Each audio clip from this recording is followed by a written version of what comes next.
서양의 위대한 사상가 중의 한 사람인 데카르트는 의심을 통해서 자신의 철학적인 탐구를 시작했다. 그는 처음부터 의심할 수 있는 것은 아무것도 믿지 않겠다는 입장을 가졌다. 그는 의심할 수 있는 것은 무엇이라도 의심하려고 했다. 그는 의심할 수 없는 지점을 끝까지 발견해서 그곳에 자신의 모든 사고 체계를 세우려고 했다. 그것은 정직하고 힘겹고 위험하지만 아름다운 탐구이다. 그래서 데카르트는 의심할 수 있다는 이유로 신을 부인했다. 많은 사람들이 의심했지만 아무도 그 의심에 답할 수는 없었다. 그는 계속 부인해 나갔다. 의심할 수 있는 것이나 의심할 수 있다고 생각되어지는 것은 무엇이나 부인했다. 수년 동안 계속해서 그는 내적인 혼란에 빠져 있었다. 그런 후 그는 의심할 수 없는 지점에 도달했다. 그는 자신을 의심할 수 없었다. 그것은 불가능했다. 그대는 나는 존재하지 않는다 고 말할 수 없다. 그대가 그렇게 말한다면 그 말 자체가 당신이 존재한다는 것을 증명하는 셈이다. 그래서 다음이 근본적인 기초였다.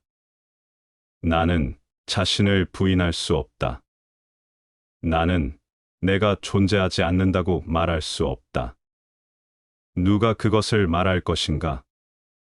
그것을 의심하기 위해서조차 나가 필요하다. 이것이 추측이다. 이것은 직접적인 인식은 아니다. 논리와 논증을 통한 것이지만 그것은 그림자와 일별, 그리고 하나의 가능성을 주며 문을 열어준다. 올바른 논리, 올바른 의심, 올바른 논증은 그대가 진실한 지식으로 가는데 도움을 줄 수 있다. 하지만 이것은 단순히 문을 여는 것일 뿐이다. 데카르트는 결코 이 문을 넘어서지 못했다. 그는 하나의 중심, 의심할 수 없는 하나의 중심을 발견해서 행복했다. 그는 그 중심에서 자신의 철학을 세우기 시작했다. 그는 뒷문으로 자신이 이전에 부정했던 모든 것을 끌어들이기 시작했다. 그리고 그는 다시 천국과 지옥, 신과 죄의 문제로 돌아갔다. 그는 이것을 철학적인 탐구로 사용했다. 하지만 그는 요기가 아니었다. 그는 이론을 추구했지. 진정으로 자신의 존재를 탐구하지는 않았다. 하지만 당신은 그것을 출입문으로 사용할 수 있다. 출입문이란 것은 당신이 그것을 초월해야 한다는 의미이다. 그대는 그것을 넘어서야 하고, 지나가야 하고, 통과해야 한다. 그대는 그것에 집착해서는 안 된다. 그대가 그것에 집착한다면 어떤 출입문일지라도 폐쇄될 것이다. 적어도 나는 나 자신을 의심할 수 없다라고 깨닫는 것은 좋은 일이다. 그런 후 올바른 단계는 이러할 것이다. 내가 나 자신을 의심할 수 없고 나가 존재한다는 것을 느낀다면 그때 나는 내가 누구인지를 알아야 한다. 그것이 올바른 질문이 된다. 그 순간 당신은 종교로 움직인다. 당신이 나는 누구인가? 란 질문을 던진다면 근본적인 질문을 던진 것이다. 그것은 철학적인 질문이 아니라 하나의 실존적인 질문이다. 어느 누구도 당신이 누구인지를 답해 줄 수 없다. 어느 누구도 당신에게 이미 만들어진 답을 줄 수 없다. 당신은 스스로 찾아야 하고 당신 내면에서 탐구해야 할 것이다. 나는 존재한다는 단지 이러한 논리적인 확실성은 그대가 앞으로 나아가서 나는 누구인가라고 묻지 않는다면 아무 소용이 없다. 그리고 이것은 질문이 아니라 하나의 탐구가 될 것이다. 질문은 당신을 철학으로 이끌 수 있지만 탐구는 당신을 종교로 이끈다. 그러므로 당신이 자신을 알지 못한다고 느낀다면 누군가에게 가서 나는 누구입니까? 라고 묻지 말라. 어느 누구도 당신에게 답을 줄 수 없다. 그대는 내면에 숨겨져 있다. 그대는 자신이 존재하는 차원을 통과해야 하고 자신과 만나야 한다. 이것은 전혀 다른 종류의 여행, 내적인 여행이다. 우리의 모든 여행은 외부로 향하고 있다. 우리는 다른 누군가에게 가닿기 위해서 다리를 만들고 있다. 이 탐구는 다른 사람에게로 가는 모든 다리를 부숴야 한다는 것을 의미한다. 그대가 외부에서 행한 모든 것이 떨어져 나가야 하며 새로운 뭔가가 내면에서 시작되어야 한다. 그것은 힘들 것이다. 그대는 단지 외부에 너무 고정되었기 때문이다. 그대는 항상 다른 사람을 생각하지.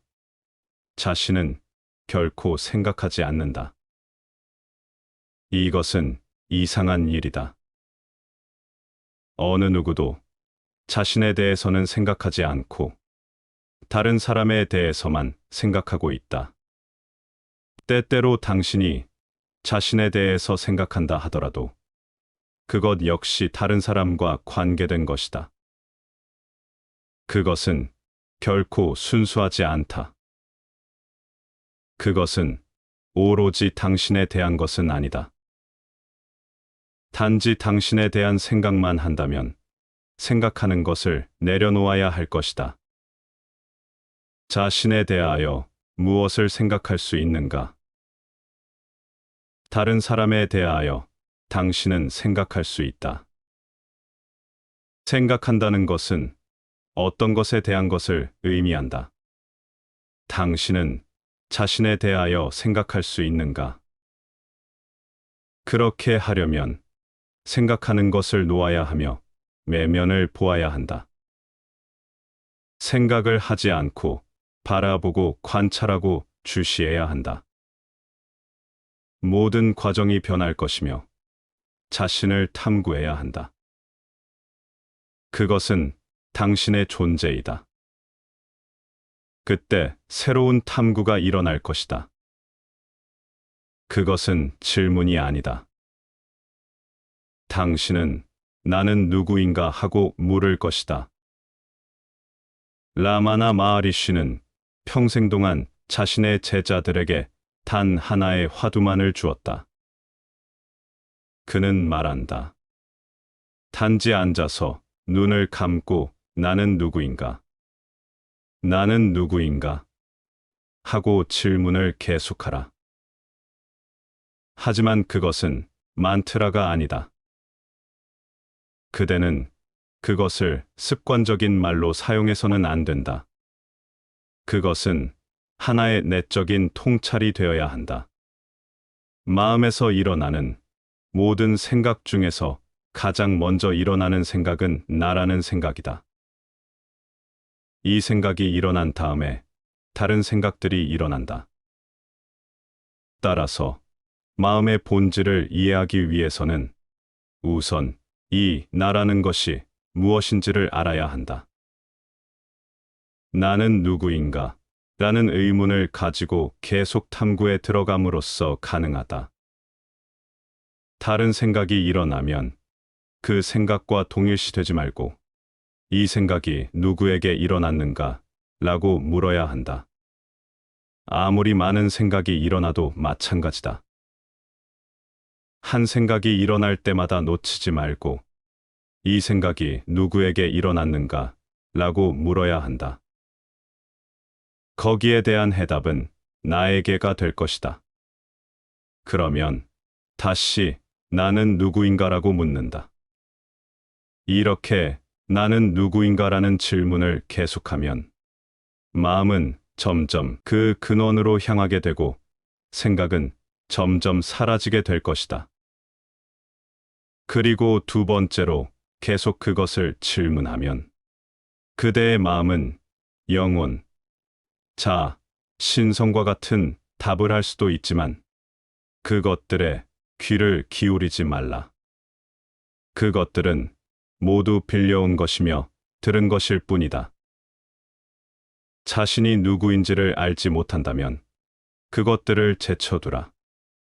계속해서 마음을 제쳐둔다면 언젠가는 빌려온 모든 지식들은 당신에게서 사라질 것이다.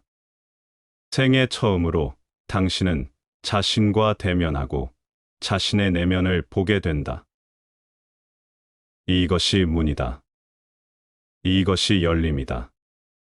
이것이 길이고 이것이 탐구이다. 그대는 자신이 누구인가를 묻되 값싼 해답에 매달리지 말라. 다른 사람들에 의해서 주어진 모든 해답은 값싼 것이다. 진정한 해답은 당신의 안에서만 나올 수 있다. 그것은 마치 진짜 꽃이 그 나무에서만 필 수 있는 것과 같다. 그대는 다른 나무에서 옮겨다 꽃을 심을 수는 없다. 그럴 수는 있겠지만 그렇다면 그것은 죽어버린 꽃이 될 것이다. 그것은 당신을 속일 수 있을지는 몰라도 나무 그 자체를 속일 수는 없다. 그 나무는 그 꽃을 축복할 수 없고 환영할 수 없다. 나무는 오로지 그 뿌리와 내적인 존재와 가장 깊은 핵에서만 나온 것만을 환영할 수 있다. 그 꽃이 그 나무의 가장 깊은 핵에서 나올 때 그 꽃은 그 나무의 영혼이 된다. 그 꽃을 통해서 그 나무는 춤과 노래를 표현한다.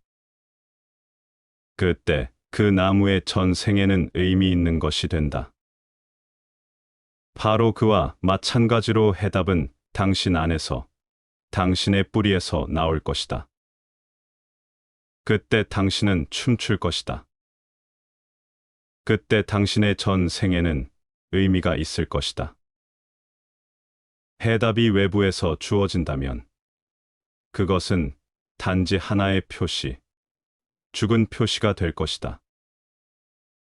해답이 내면에서 나온다면 그것은 표시가 아니라 하나의 의미가 될 것이다. 이 두 단어, 표시와 의미를 기억하라. 표시는 외부에서 주어질 수 있다. 의미는 내면에서만 꽃필 수 있다. 철학은 표시와 개념과 상징을 가지고 작업한다. 종교는 의미만을 가지고 작업한다.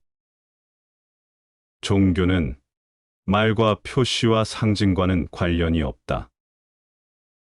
그것은 당신에게 힘겨운 여행이 될 것이다. 왜냐하면 진정으로 아무도 도울 수 없기 때문이다. 모든 조력자들은 어떤 의미에서 장애물이다. 만약 누군가가 너무 많이 당신을 도와주고 답을 준다면 그는 당신의 적이다. 파탄잘리는 해답을 주지 않을 것이다. 그는 단지 당신에게 길을 가르쳐 줄 뿐이다. 당신 자신의 해답이 어디에서 나오는지, 어디에서 그 해답을 만날 것인지에 관한 길을 가르쳐 줄 뿐이다. 위대한 스승들은 방법만을 주었지, 해답을 주지는 않았다. 철학자들은 해답들을 주었지만, 파탄잘리와 예수와 부처는 해답을 주지 않았다. 당신은 해답을 묻지만 그들은 당신에게 방법과 기술을 준다. 당신 스스로가 당신의 노력과 고통과 통찰을 통해 당신의 해답을 풀어야 한다. 그때만이 해답이 나올 수 있고 그것이 하나의 의미가 될 수 있다. 그대의 성취는 그것을 통해서 오는 것이다.